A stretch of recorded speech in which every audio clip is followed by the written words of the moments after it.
Hey everybody, welcome back to Champ & Sons in our College Football 25 series. If you are a returning viewer, thank you very much for returning. And if you are new here, welcome to Champ & Sons and our Team Builder series we have here going in College Football 25. So we are with the South Texas Big River University in season number 2. We are 1-1 so far on the year, looking to keep things going. But first, we actually have some recruiting hours available since we did get a couple of commits in the last episode. And now we really need to take a look at who do we truly have a chance to be able to have commit to our school, so we can add them to the recruiting board, but also who's going to fill the needs that we have as a team, right? So obviously we need help on the defense, as you can see in the secondary, also in the front seven. We essentially need help all along the team. This was created as a cupcake team, so yes, we obviously need basically a roster reboot, if you will. So we got to add these players in little by little, mainly because we don't have that many recruiting hours available, so we have to be very strategic with who we add to our board. Now, Mr. Vance, Paul Vance, is going to be a 3-star free safety. We are starting out second on his board, so hopefully if he's got which he's got 90 speed, 71 man coverage, 66 play recognition is a little shady for me, but pursuit at 74 actually for a 3-star free safety is not all that bad. So we are going to offer him a scholarship. As you see, our main competition is South Carolina, but we're the first one to actually offer him a scholarship, and we are going to go all in and send the house at him. So it's one of those things where we should be able to move up on his interest level fairly quickly. We'll have to see how that kind of shapes out through the season, though, as he's our most recent addition. Now, first game on this episode is going to be a home game taking on the Rajin Cajuns out of the Sun Belt Conference, as they have come to South Texas, and we are here on our opening possessions about a little over halfway through the first quarter, still tied at 0, as Steelman takes that one forward, and he's going to pick up the first down to get us down to the 20. So basically right at the edge of the red zone is where we are sitting here, as we are on the move, and it's been a tough go here in this game. Both teams fairly evenly matched for the most part. First and 10 now for our South Texas Big River Cowboys, as Steelman has the snap, quick throw over to the side. He's got Foreman, he's got space, and Foreman pushes forward down to the 4-yard line, as he's now a senior leader here on our offense, and he did a great job for us last season, so it's exciting to see how he can step up this year. Now first and goal from the 4. Steelman has the snap, hands it off to Tyson. Big hole open, and he walks it in easily. Touchdown, Cowboys. Oh, my goodness. Oh, baby. Oh, baby. What a run by Keontae Tyson, and great blocking by the offensive line. I never would have imagined seeing that kind of blocking coming from our offensive line, as they just opened up the largest gap we've seen in South Texas Big River history, allowing Tyson to run through that. So now that we do lead 7-0, here come the Raging Cajuns at the start of the second quarter, as they have the snap, quick throw to the left side. He gets hit and brought down, but it is a completion on the 2nd and 10, making it 3rd and 4. Robert Williams picking up the yards on that reception.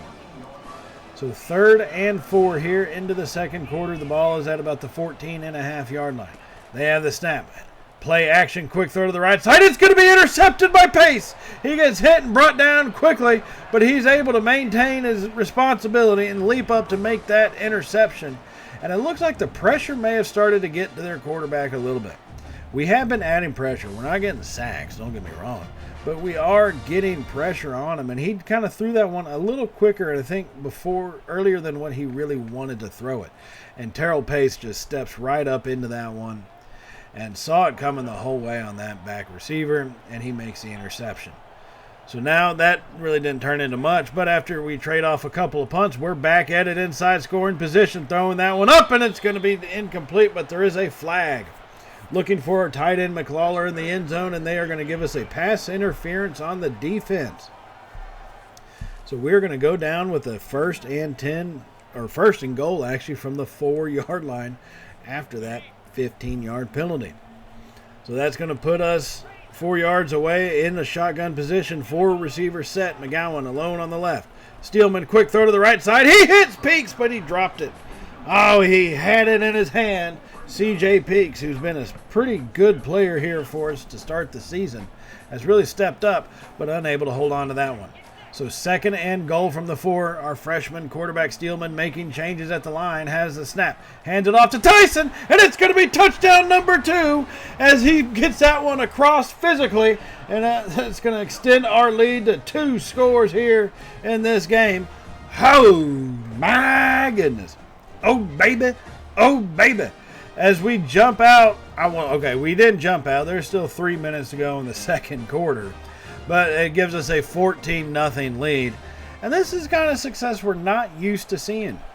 So it's hard for us to maintain, but we got to keep our composure going.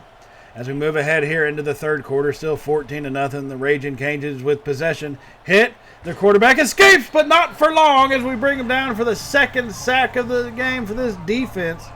That looked like McGrary coming through off that edge to bring down the quarterback. I think Deshaun Weeks got through there first to make the contact, and yeah, he does. He makes the contact, but McGrary comes in and cleans up the mess to make it 2nd and 15. Under 10 minutes to go here in the third quarter.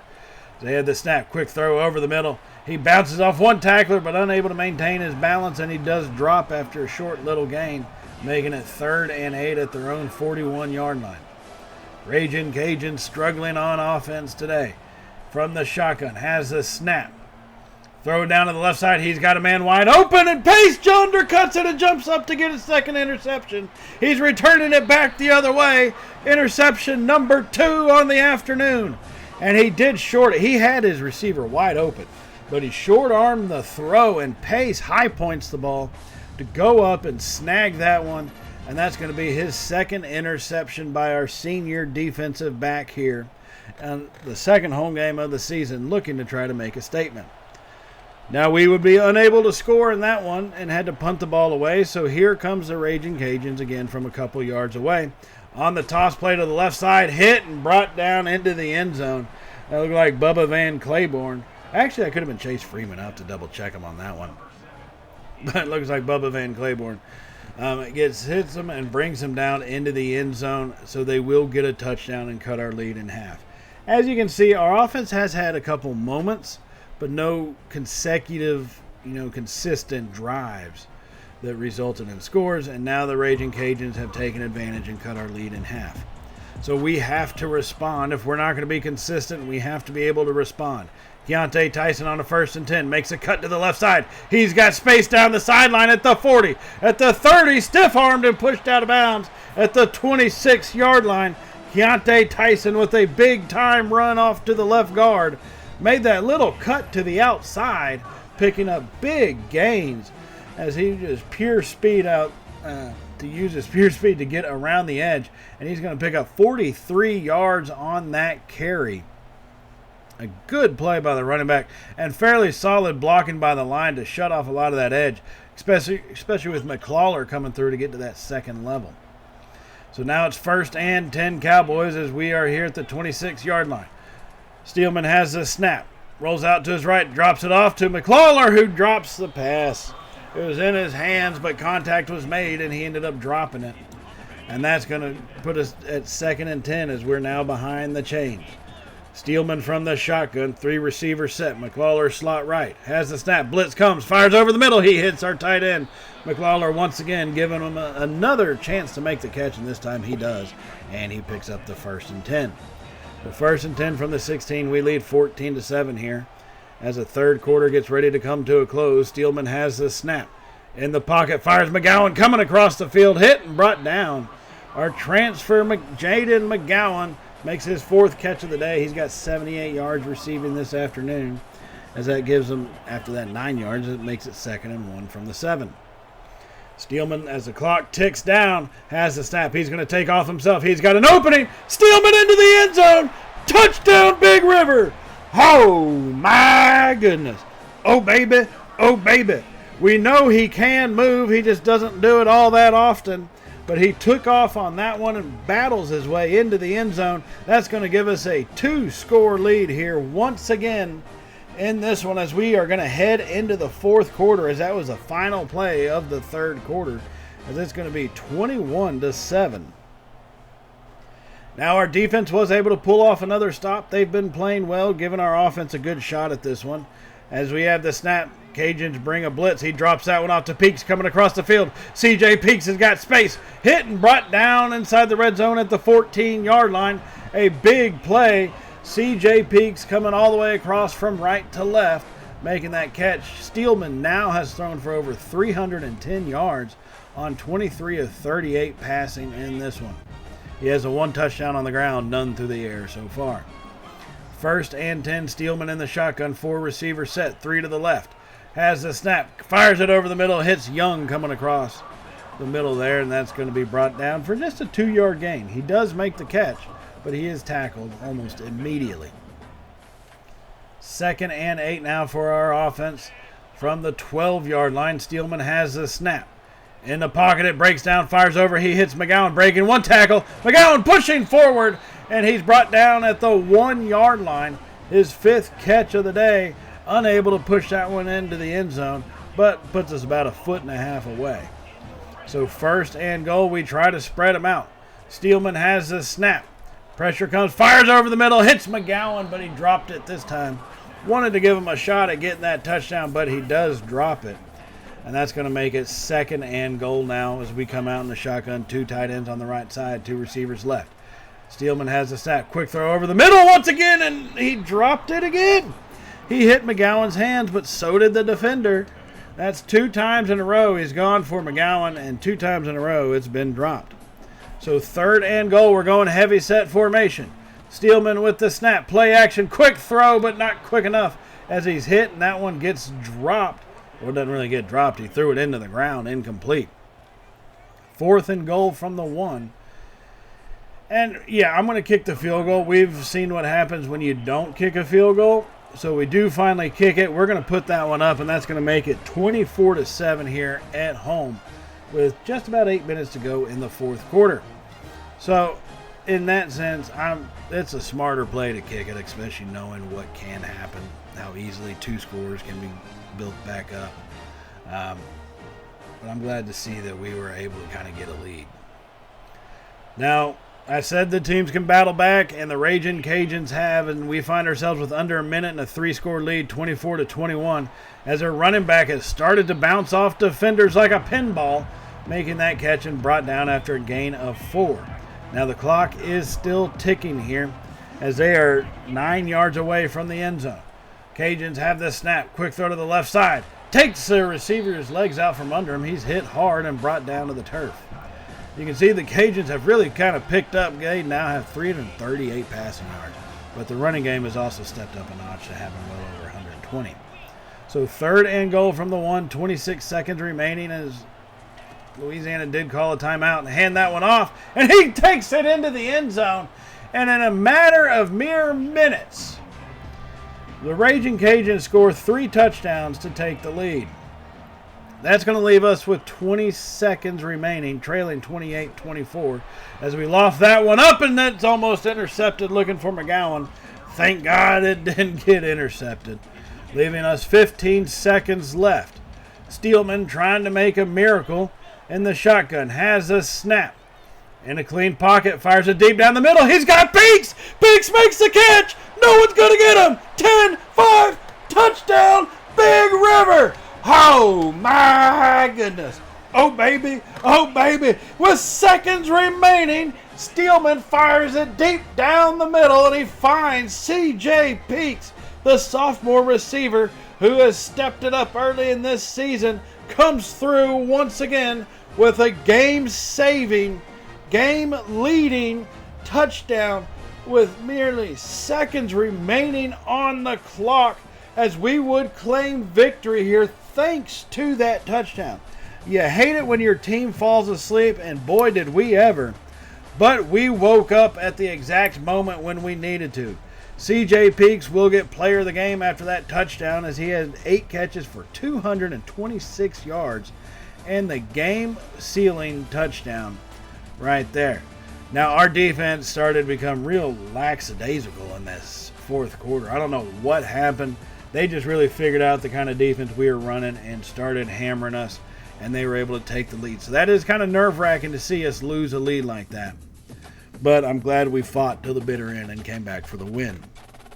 Now, good things happen when you continue to fight, and our 3-star tight end Josh Hatch and a 3-star right tackle Chad Moss and Ty Doris, all 3-star athletes, do commit to us here after that big win at home.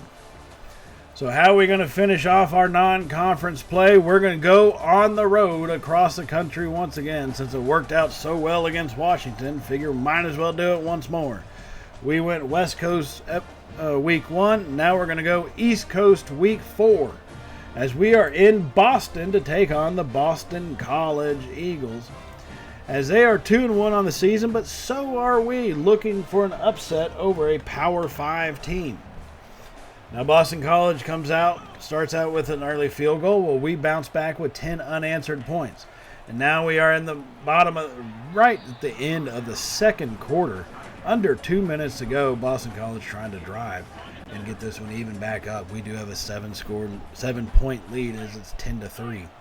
Boston College has the snap. Scrambles out to the right, quick throw over the middle. Their receiver comes down with the catch. Thomas Castellanos, the quarterback for the Golden Eagles here, as he makes the catch and the throw. 3rd and 8. Now Castellanos finds his receiver on the left side, hit and brought down. He found him on a little streak pattern, got right behind our defensive back. Thankfully, our safety is able to make the play. 1 minute remaining. They are on the move. Boston College has the snap. Quick throw to the left side. Castellanos finds his receiver again. Oh, they just started picking on us there as they march down the field, and they're able to get into the end zone. He's talking a lot of trash for being a guy who just tied it up with 1 minute remaining here in the second quarter. Not sure why he's saying go to sleep. Lewis Bond, their senior receiver. And to be fair, it was a good play. I mean, our guys were pretty well out of position, but it happens. So now in a tie ball game, we jump up here to the third quarter, still tied at 10. Boston College is on the move in their opening possession in the second half. So they hand that one off, going to the right side. He has a hole open, and he gets hit and dragged down by our defender. He carried him about 3 or 4 yards, making it 2nd and 1 now. Castellanos has a snap. Hands it off, going right side. Once again, hole opens, and he's hit and brought down. Oh, man. Jones, the sophomore running back for the Golden Eagles, picking up big yards on back-to-back carries. And they come out in a heavy-set formation now. Castellanos under center. Hands it off. No, play action. Drops it off to the left side. Finds his tight end wide open. And Boston College comes back with 14 unanswered to take the lead here in the third quarter. 17-10. Fun times here in Boston as we continue to have leads and blow them. But one thing we have done this season is we have fought back, and we need to continue to do so. It gives us just another opportunity to toughen up. And we have to do that here on our following drive, facing a 4th and inches. Steelman from the shotgun has the snap. They bring 5 rushers. Fires it to the right side. He's got Peaks, who comes through with the big-time catch. C.J. Peaks, another 8-catch day for him so far, but this time he's got 114 yards and a touchdown. So now 1st and 10. Steelman from the shotgun. 3 receivers left. Hands off Tyson going to the left. Makes a quick little move. Picks up 5 yards for Keontae Tyson. So 2nd and 5 here from the 22-yard line. Under 5 minutes remaining in the third quarter. We trail 17-10 on the move, though. Steelman has the snap in his hands. Fires it over the middle. Hits Foreman coming across the middle there. Javonte Foreman was in the left slot position, comes across, makes a catch, and gets a 1st and 10 inside the red zone at the 15. So we come back out once again, bunch receivers on the left side. Has the snap. Fires it over to McGowan coming across this time, and McGowan's hit hard, but he does pick up 9 yards. He gets blasted, though, by the Golden Eagle defender. Maybe they're just Boston College Eagles. I don't like calling them the Eagles because I hate the Eagles. So we're going Golden Eagles just because that makes me feel better. So So 2nd and 1 now for this Cowboy offense at about 5.5 yard line, or 5 and 1 foot yard line. 2nd and 1. We're going to be in a shotgun, spreading them out. Hand it off. Tyson going to the left side. He's got a hole open. Pushing forward, Keontae Tyson. It takes 3 Boston College defenders to bring him down, as it's now 1st and goal from about the 3. We're going to go heavy set formation. Steelman under center. Play action. Drops it off to our fullback, George. He makes the catch. This game is going to be tied up. Oh, my goodness. Oh, baby. Oh, baby. The rarely used fullback. We've started seeing him open on some of these goal line plays. It's not George, it's Gregory. We don't even know his damn name. As Gregory makes the game-tying touchdown catch. Jackson Gregory, our senior fullback. Great job coming out of that play action to get into that open flat area and then to come through with the actual catch. Now, after forcing a punt, we find ourselves in scoring position once again. Steelman drops back for the pass, fires that one over the middle, and it's almost intercepted. Trying to force one in there, got lucky that Price didn't come down with it. So now 2nd and 10, we go 4 wide, trips receivers to the right side. And we hand that one off to Tyson going to the left side. There's a flag down, but he does score a touchdown. But let's see, the flag is on the offense. It's got to be holding. And why not? We make a big play. Let's just take it all away with one fell swoop there on the holding call. So now instead of a touchdown and a lead, we have a 2nd and 17. Steelman in the shotgun, has the snap. In the pocket, rolls out to his right side, fires that one over, and he's going to hit McGowan coming across the field. A great job by Steelman to get his feet set and fire that one in there. 3rd and 8. It was not a first down, but it definitely cut the yardage in half. 3rd and 8 now from the 12. Steelman has the snap. Boston College bring a blitz. Drops it off to McGowan in the end zone. Oh, my goodness. Oh, baby. Oh, baby. He threw it to the back left corner. I wasn't sure McGowan was going to be able to catch it. Oh, we didn't even see him over there when he threw the ball. But he dropped that one in the bucket, as we will take the lead in South Texas, Big River University. First year in college football last season. This year, in year number 2, they have the lead against a Power 5 conference opponent. Now here we approach the end of the game, still leading 24-17. Boston College on the move and just throws one incomplete. Castellanos is 29 of 44 for 358 yards. A pretty decent day for that kid. 3rd and 10, a minute 48 remaining. Castellanos has the snap. We bring a blitz. Hits his receiver down at the 13, but that's not going to be enough for a first down. It's going to be 4th and 1, and Boston College has to go for it. They're going to line up hefty set. Toss out to the right. He's got space as he turns it up the field. And that's going to make it 1st and goal now. Gray with a little toss run right there, getting the first down. So 1st and goal from the 10. Castellanos with the snap. Fires it off to his running back in the right flat as he takes that one into the end zone. I mean, I'm glad our defender blasted him and knocked him on his keister, but it was 2 steps too late as he takes it into the end zone. And Alex Broom, the junior running back, is going to be able to get the score to get this game tied up here late into the 4th quarter. Now, we decided to take this thing to overtime because we're not going to score within a minute. We struggle well enough on our offense in this game. So we are taking it into overtime where at least maybe we can try to get some points on the board and see how this thing shapes out. So this should be interesting. We haven't fared all that well in overtime games here in South Texas, but it's time to turn it around. Season 2 is a whole new year. Castellanos hands that one off, going to the right side. Big hole opens up for Boston College. And Broom starts breaking tackles like nothing, as it takes about 4 defenders to bring him down to the turf.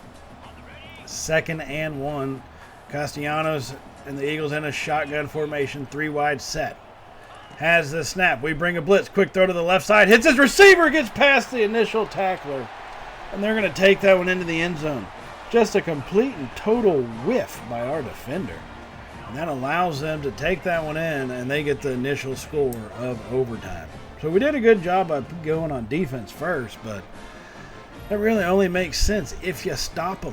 So at least now we know we need a touchdown. We have to get a touchdown to get this thing tied up. We need it now more than ever. You can see our defenders diving all over the place. Gotta love the defense in this game. So 1st and 10 of the first overtime. Steelman in the shotgun has the snap. Pocket breaks down. Steelman takes off the left side. He's got space, aiming for the sideline, and he's going to fumble it. And just like that, it's scooped up by Boston College, and we're going to lose. Just like that. That's simple. Oh, that is disheartening. I don't know what to say at that point. We played well. We just blew another lead. And Castellanos gets 393 passing yards. That's something we're going to have to work on, is our pass defense. We're going to have to figure that stuff out sooner rather than later. We had good sparks. Like that throw right there we see from Steelman to McGowan. That was a great throw. We made a lot of good plays, just didn't make enough, but we're going to have to watch the fumbles and the turnovers because those mistakes are what have cost us. Now, even though we did lose, left tackle Tyler Harvin does commit, and same thing with Clarence Ivy, a linebacker. Both 3-star athletes have committed here to South Texas. And we did have a bye week, and in that bye week, Mr. Broderick Capers, a center, comes in, so we're starting to solidify some positions. We just still have a long way to go. And that's going to begin in the next episode as conference play kicks off with us on the road against FIU. It should be an interesting one, so be sure to join us for that. Remember to hit the subscribe button if you have not hit it already, and definitely give us a thumbs up if you are enjoying the series and how things are shaping out for us here at South Texas Big River University. And I will see y'all in the next episode, everybody. As always, stay safe, and well, y'all know how it goes from here, right? Later, y'all.